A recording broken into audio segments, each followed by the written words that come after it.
देवळाली प्रवरा या ठिकाणी भव्य कृषी मेळावा तसेच वाढीव पाणी पुरवठा योजना, सौर ऊर्जा प्रकल्प, एक्सप्रेस फीडर लोकार्पण सोहळा आयोजित करण्यात आला। विधानसभेचे अध्यक्ष हरिभाऊ बागडे आणि सुमित्रा अजित पवार, साई संस्थानचे उपाध्यक्ष चंद्रशेखर कदम यांची यावेळी प्रमुख उपस्थिती होती। हरिभाऊ बागडे आणि सुमित्रा अजित पवार यांनी फीत कापून या मेळाव्याचं उद्घाटन केलं, तर त्यानंतर मान्यवरांनी मेळाव्यातील सर्व स्टॉलला भेट दिली। नगराध्यक्ष सत्यजित कदम यांनी मेळाव्यासंबंधी माहिती दिली, तर नगराध्यक्ष कदम यांनी पॉवर ट्रेलरची सवारी करत मान्यवरांना प्रदर्शनाची सफर घडवली।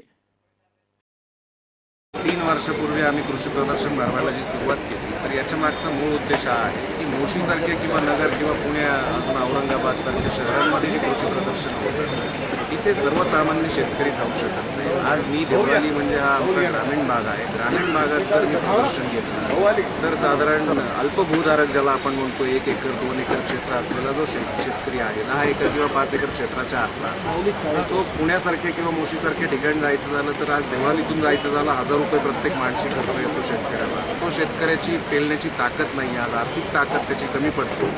त्यामुळे ती सुविधा आम्ही इथं उपलब्ध करून देतो। यातून त्यांना जे अत्याधुनिक तंत्रज्ञान आहे त्याचा वापर करून 1 ते 1.5 एकरात शेती कशी समृद्धपणे करता येईल याच्यासाठीचे आमचे हे प्रयत्न एक गाव लेवलला आम्ही करत आहोत। यावेळी व्यासपीठावर विधानसभा अध्यक्ष हरिभाऊ बागडे, सुमित्राताई अजितदादा पवार, शिर्डी संस्थानचे उपाध्यक्ष चंद्रशेखर कदम, नगराध्यक्ष सत्यजित कदम, भाजपा जिल्हाध्यक्ष भानुदास बेरड, शिवसेनेचे उत्तर जिल्हाध्यक्ष रावसाहेब खेवरे, भाजपा राहुरी तालुकाध्यक्ष विक्रम तांबे, जगदीश कदम, अमृत धुमाळ, उपनगराध्यक्ष प्रकाश संसारे, प्रांताधिकारी तेजस चव्हाण, तहसीलदार अनिल दौंडे, मुख्याधिकारी नानासाहेब महानवार यांची उपस्थिती होती। प्रतिष्ठानतर्फे जलसंधारणाच्या कामाच्या दुसऱ्या टप्प्याच्या कामात लोकार्पण सोहळ्यासाठी मला आज आवर्जून बोलवलं, त्याचा मला मनापासून आनंद होत आहे आणि हे लोकार्पण झालं असं मी जाहीर करते। छोटी छोटी कामं घेऊन ती पूर्ण करत राहिलो तर टप्प्याटप्प्याने टँकर मुक्तीच्या दिशेने आपण निश्चित वाटचाल करू शकतो, यावर माझा स्वतःचा दृढ विश्वास आहे। कारण बारामतीमध्ये सबंध उन्हाळाभर अनेक टँकर चालायचे आणि अलीकडे आमच्या कामामुळे अनेक विहिरींचं पुनर्भरण झालेलं आहे आणि आमचा तालुका जवळजवळ टँकर मुक्त झालेला आहे। तर सुद्धा बोलायची पद्धती राहणार नाही। काही भागामध्ये गुंठ्यावर बोलावं लागेल, किती गुंठे जमीन आहे, किती आर जमीन आहे एवढं सांगावं लागेल। पण आता 12 एकराचे 1 एकराचे तरी त्याच्यामध्ये आपल्याला कुटुंबाला पुरेल एवढं उत्पन्न काढता येतं शेड नेटच्या माध्यमातून, पॉली हाऊसच्या माध्यमातून, आणि त्याचा सुद्धा आज शेतकरी उपयोग करतायत। मला वाटतं हे तंत्रज्ञान वापरलं तर निश्चितपणे आपल्या कुटुंबाला त्याचा फायदा होऊ शकतो।